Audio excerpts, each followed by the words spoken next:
नमस्कार, आज का इतिहास देख रहे हैं आप। आपके साथ मैं हूं स्वीटी दीक्षित।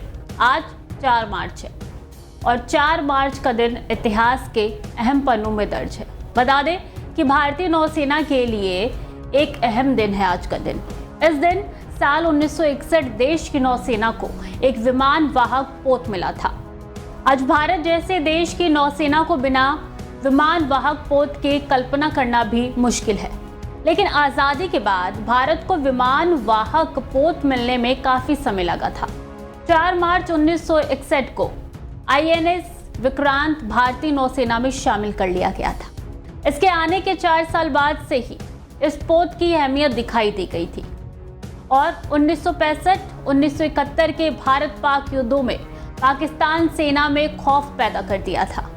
ये पोत भारत के 1957 में ब्रिटेन की रॉयल नेवी से खरीदा गया था और उस समय उसका निर्माण पूरा नहीं हुआ था।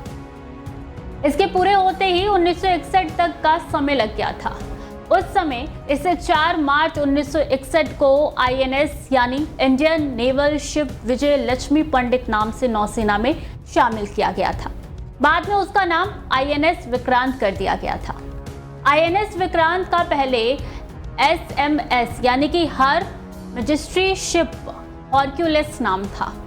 यह ब्रिटिश नौसेना में मैजेस्टिस क्लास के पोत के तौर पर 1945 में बनाया गया था, लेकिन कभी उसे ब्रिटिश नौसेना में शामिल नहीं किया जा सका, क्योंकि जिस द्वितीय विश्व युद्ध के लिए इसका निर्माण किया गया था उसके तैयार होने से पहले ही युद्ध की समाप्ति हो गई थी। इसे भारत में 1957 में खरीद लिया गया था और भारतीय नौसेना के लिए तैयार किया गया था। 1965 के भारत पाक युद्ध में INS विक्रांत पाकिस्तानी नौसेना के लिए मुसीबत माना जा रहा था।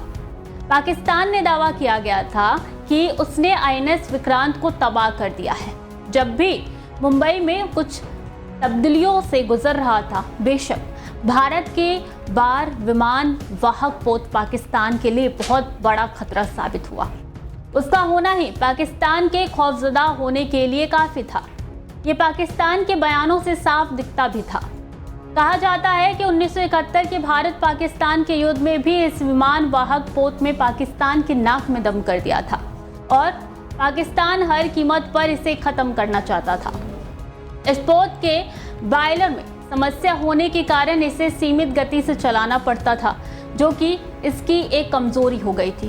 फिर भी 1971 के युद्ध में जब पूर्वी पाकिस्तान और पश्चिमी पाकिस्तान के बीच संपर्क का समुद्री रास्ता ही रह गया था, तब INS विक्रांत ही पाकिस्तान के लिए सबसे बड़ी चुनौती बन गया था। इस युद्ध में पाकिस्तान ने INS विक्रांत को खत्म करने के लिए पनडुब्बी PNS गाजी को भेजा, लेकिन भारतीय नौसेना ने पाकिस्तान को चकमा देकर INS राजपूत को INS विक्रांत बनाकर भेज दिया।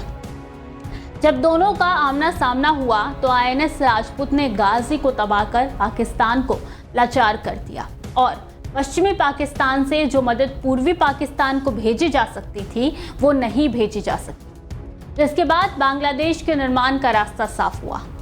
36 साल तक सेवाएं देने के बाद इसे 31 जनवरी 1997 को भारतीय नौसेना से डिकमिशन कर दिया गया।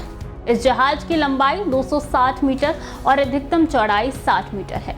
1997 में नौसेना से हटने के बाद ये मुंबई के म्यूजियम में रखा गया और अब इसी नाम से उन्हें उन्नत एयरक्राफ्ट कैरियर भारतीय नौसेना के लिए तैयार हो रहा है। तो आज के इतिहास में मेरे साथ इतना ही। खबरें लगातार जारी हैं, देखते रहिए Daily 24 भारत।